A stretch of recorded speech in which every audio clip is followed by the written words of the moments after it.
મનની શક્તિઓને જાગૃત કરવાની શીખ આપી લોકોની વિચારસરણીમાં આમૂલ પરિવર્તન લાવતા જાણીતા માઇન્ડ ટ્રેનર કુમારી હિમાની આજકાલ પાલનપુર વાસીઓના દિમાગ બદલી રહ્યા છે।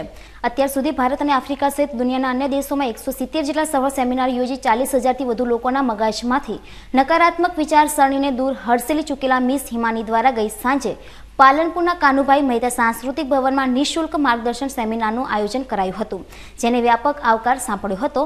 પાલનપુર શહેરના પ્રબુદ્ધ અને બુદ્ધિજીવી અગ્રણીઓ તેમજ નાગરિકોએ આ સેમિનારનો મોટી સંખ્યામાં લાભ લઈ મનની સુસુપ્ત શક્તિઓના સામર્થ્યની સમજ મેળવી હતી।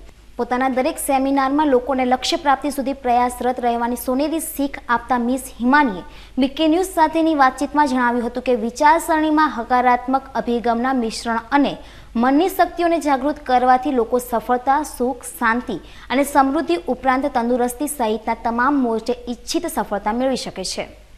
મેં જોયું કે આજે જીવનમાં લોકોને સમસ્યાઓ ખૂબ વધી ગઈ છે। ક્યાંક કરિયરના પ્રોબ્લેમ, ક્યાંક હેલ્થના પ્રોબ્લેમ, વેલ્થના પ્રોબ્લેમ, સંબંધોમાં પ્રોબ્લેમ, અને જ્યાં બધું જ છે તો લોકોને એવું લાગે છે કે જીવનમાં કંઈક ખૂટે છે।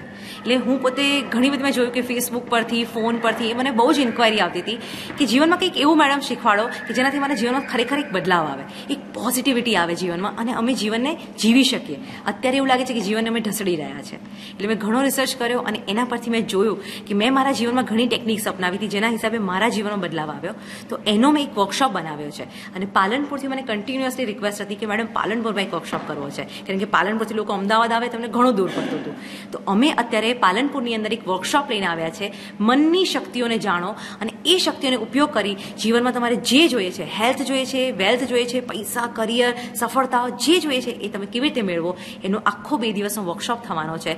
અને જેમાં હું ગેરંટી આપું છું કે તમે જ્યારે જશો ને ત્યારે તમને એવું થશે કે આજ તો જ ઘરે જઈને કેક કાપવી પડશે, કારણ કે આજે મારો નવો જન્મદિવસ છે।